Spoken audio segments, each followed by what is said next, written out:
Countdown for blast off. X minus 5, 4, 3, 2, X minus 1, fire.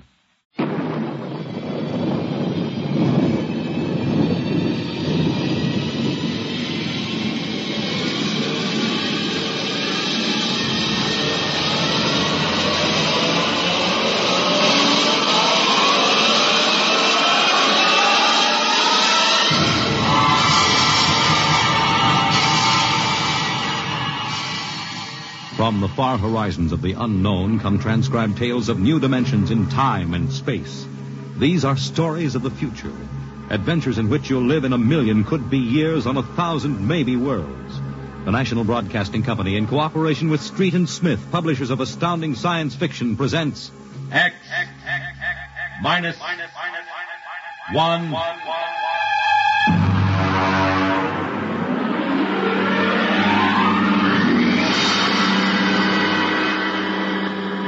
Tonight's story, The Embassy.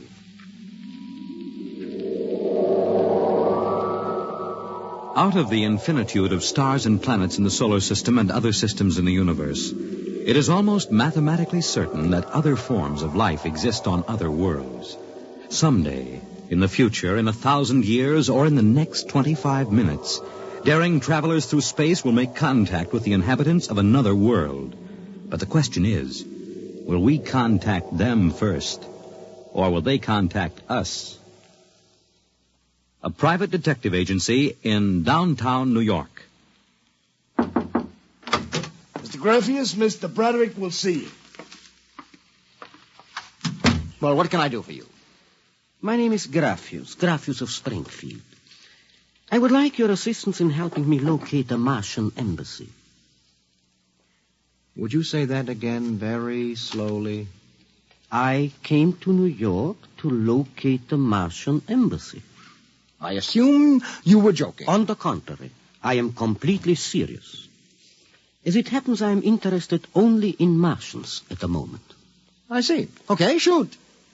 Well, it occurred to me in the course of my studies that we, Earth people, cannot possibly be the only intelligent form of life in the universe.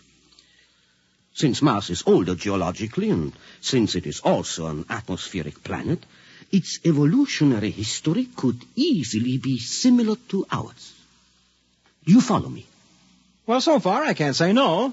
If this is true, then they must have been watching us, observing us for hundreds, possibly thousands of years. They also know we are a militaristic, warlike race. We might conceivably set out to conquer and occupy Mars someday. In which case they would try to get the jump on us. Ah, precisely, Mr. Broderick. Now, if you were planning to attack an unknown nation, what would be your first move, Mr. Broderick? Well, intelligence. Find out what the odds are. Oh, you have a very logical mind, sir. You would send agents to scout the nerve centers of earthly civilization and advancement. Not Kansas City or Equatorial Africa, my dear sir, but here, in New York, the most technically advanced spot on the earth.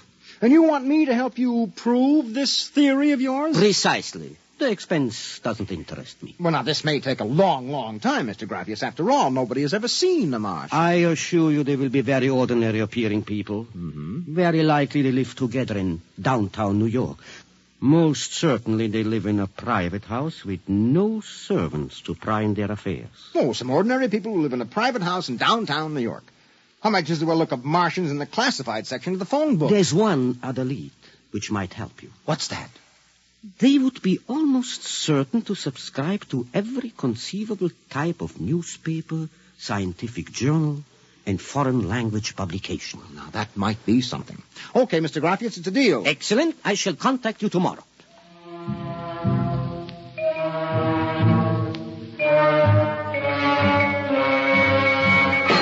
Boss, here's an address. Takes everything from Pick Magazine to the Manchester Guardian. Here, listen to this here.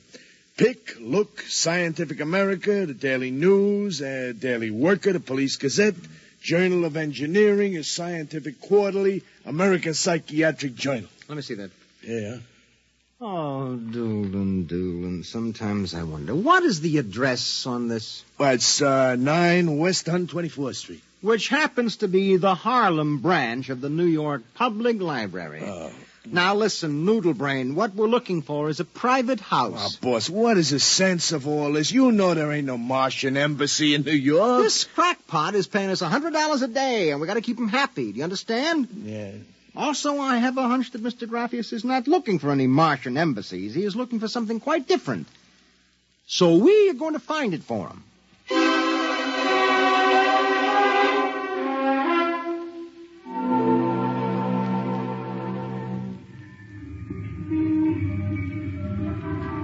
Which house is it, Doolin? It's right down there, number 108. Nobody comes out, nobody goes in. I asked around. You haven't been blabbing around the neighborhood that we're looking for the Martian embassy, have you? Boss, I'm stupid, but I ain't that stupid. Who'd you talk to? I struck up what you might call a casual acquaintanceship with those two girls standing with the baby carriages up the street. That cute one is real cute. Now, look, Doolin, don't try to do anything intelligent, all right?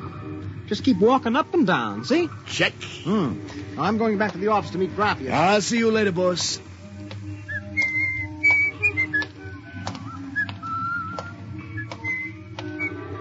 Hiya, beautiful. Hiya, Flatfoot. Name is Doolin, honey. Iron Man Doolin. Your line is getting rusty, Iron Man. So help me, honey. If I'm feeding you a line, may the heavens open up and strike me dead. Hey, what's that? Look out!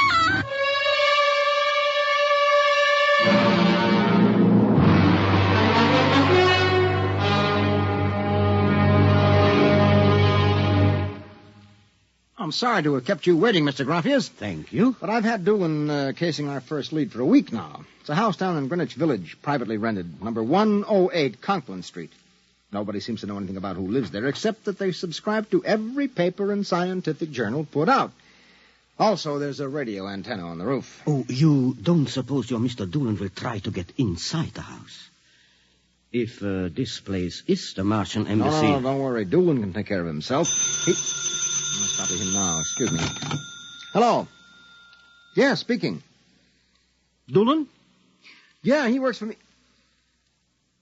What? No. No, I can't think of any.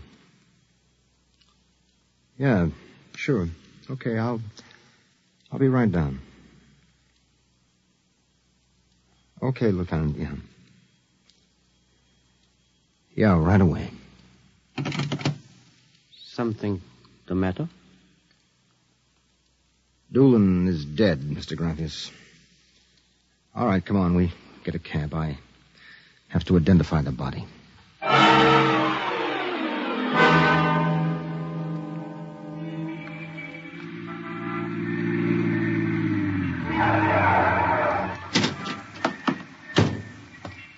Lieutenant, I'm Frederik. There's your boy, Broderick. Anybody see it? A maid pushing a baby carriage. We can't seem to get any sense out of her. You mind if I talk to her? Hanson, this guy wants to ask the girl a few questions. Please. I told you what I saw. How many times I got to tell you? Look, miss, the dead man was a personal friend of mine. Would you tell me what happened? Helen and I were standing in front of Rathman's candy store up on the corner. We both had the babies out. He said hello and joked a little. Then he... What happened? It's too awful. No, please. Well, first he squashed. And then the stone fell on him. Could you repeat that? They don't believe me. But Helen saw it, too. Saw what? First he squashed, and then it fell on him. He was mashed flat before it even hit him. Now, look. That's the story, Broderick. Please, let me alone. Let me go home. I told you what I saw. Now let me alone. Let me alone. Did you learn anything, Mr. Broderick? I don't know. May I ask, what do you intend doing? Well, as soon as the cops clear out and this place quiets down, little Broderick is going to pay a personal call on the Martian embassy. Or whatever number 108 is.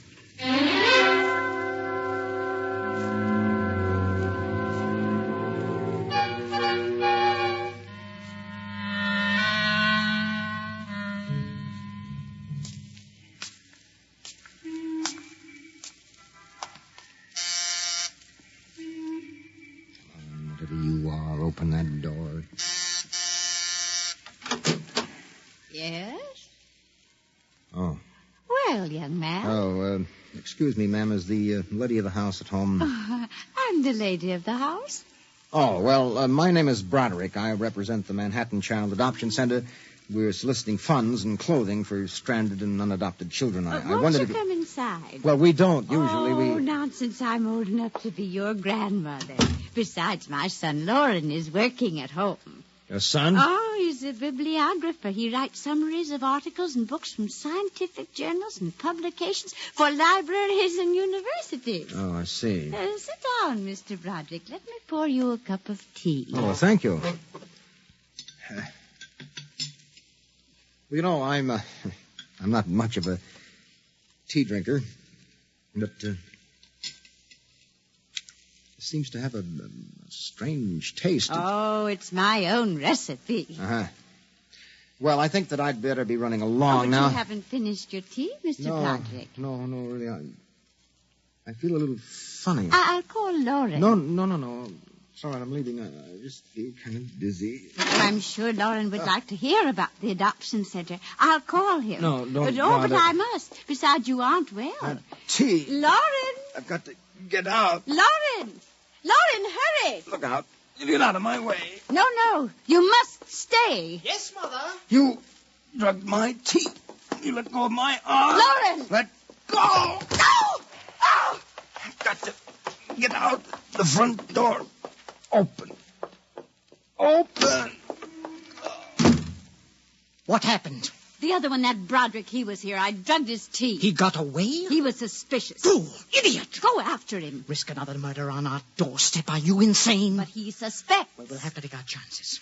We'll have to think of some other way. If he goes to the authorities... Oh, they'll laugh at him. How did they find out? I don't know how. But I'm certain someone else sent them. Who? I don't know. I'm afraid to let myself think. It might be. It just might be them.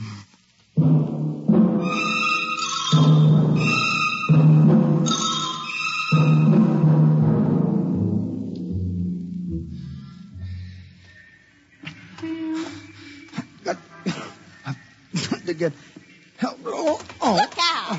Miss, please. All right, miss. We'll take care of him. Come along, mister. I'm going to give you a break and take you back to the wife and kids. No, you can't. I'm sick. Sick, is it? What's the matter? I'm drugged. They drugged me. Who drugged you? In number 108, the Martians. Who? The Martians in 108 at Martian Embassy. Well, I've seen them with pink elephants, rabbits, and mice, but you're the first one that's got Martians. Oh, it's true, I tell you. Come along. Listen, don't take me back there. They'll kill me. I've got to make you understand. Here, I'll help you up the steps. Look, listen, my name is Broderick. I'm a private dick. We'll find out about this. No. Here, don't try any tricks. Officer, listen, please. I'll give you anything, $1,000, but please, listen. For God's sake, listen. Yes, officer? Why, Broderick. You know this lush, Granny? Oh, why, that's my son, Broderick. No, she's Martian. He's in pretty bad shape. You better get him to bed. Oh, dear, and he was doing so well at the Alcoholic Society. He must have gotten off again. Looks like he's ready to pass out. Lauren! What is it, Mother? Oh, Brod. Your brother Broderick has been drinking again. No, officer, please. Look out. He's passed out. Oh, I'll take care of him, officer. We've handled this sort of thing before. Can you manage okay? We'll be fine. Thank you. Oh, you've been very kind, officer. Nothing at all, Granny. I know how it is with these alkies. Well, I'll be seeing you.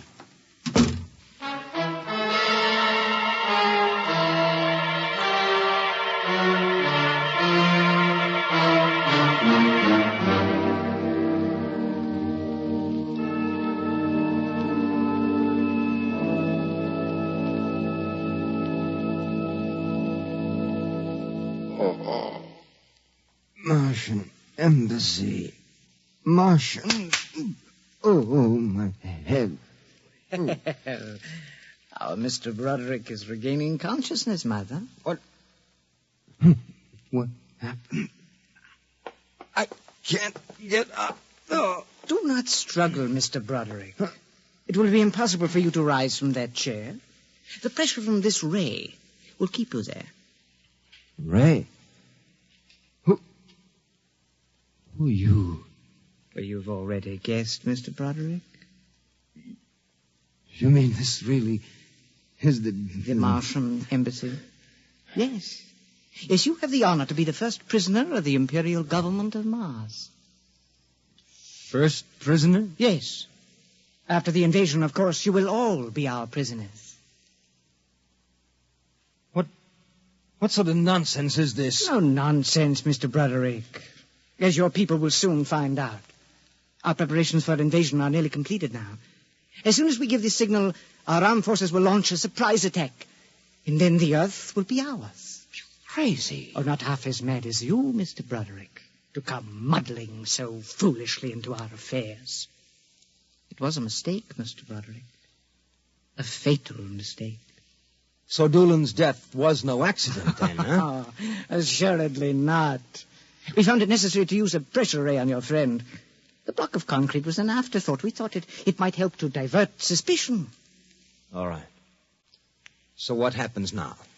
If you cooperate, you can look forward to a quick, painless death. Like your friend, Mr. Doolan. If not? Well, this pressure ray has many delicate adjustments. It can move a pin, or it can crush a bone. Name for an Earthman. Describe him. Well, I don't think I really can. Describe him. Oh.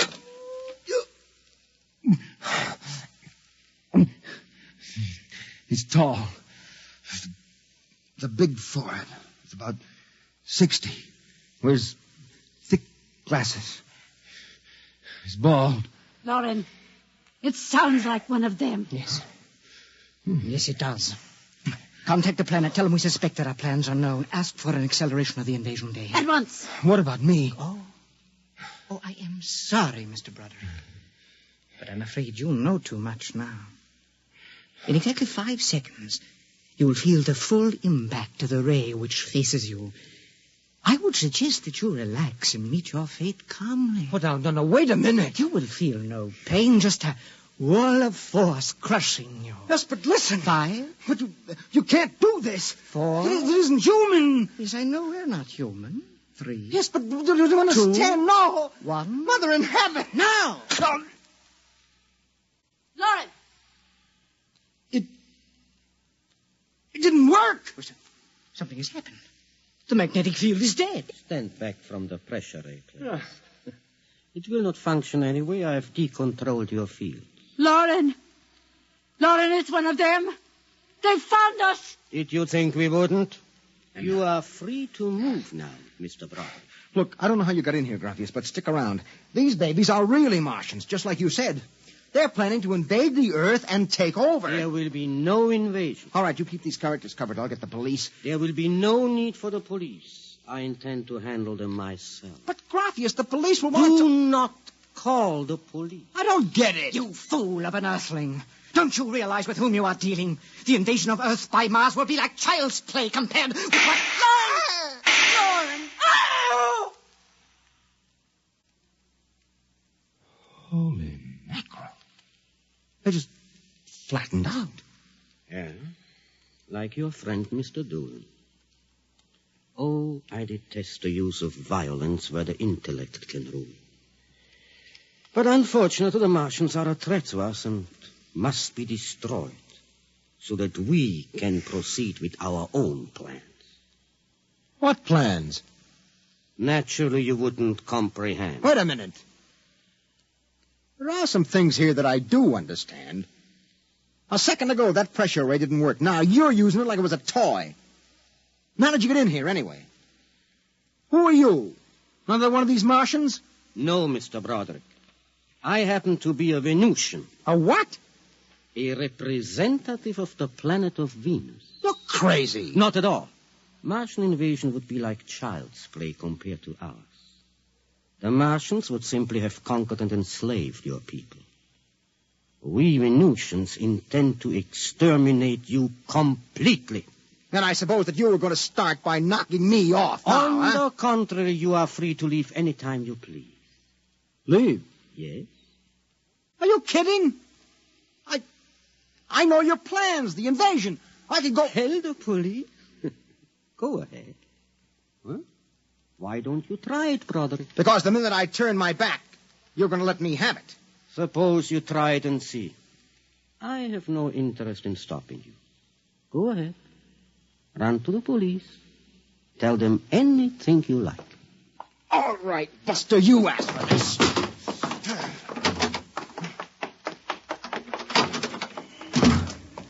I'm alive. You let me go. Here. Where do you think you're running to? Officer, listen to me. Oh, it's you again. The one with the Martians. Listen, that story is true. You've got to believe me. You've absolutely got to believe me.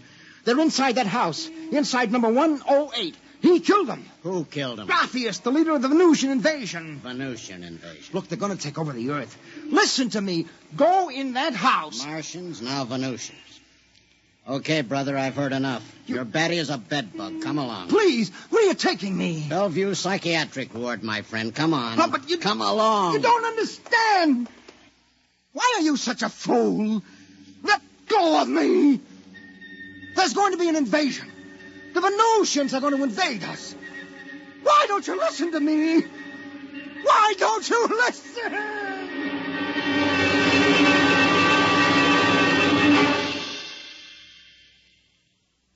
You have just heard X-1, presented by the National Broadcasting Company in cooperation with Street and Smith, publishers of astounding science fiction. Tonight, by transcription, X-1 has brought you The Embassy by Donald A. Wollheim, adapted for radio by George Lefferts. Featured in the cast were John Larkin, Theo Getz, Bill Zuckert, Audrey Blum, Virginia Payne, Clark Gordon, Jack Orison, and Reese Taylor. Your announcer, Fred Collins. X-1 was directed by Dan Sutter and is an NBC Radio Network production.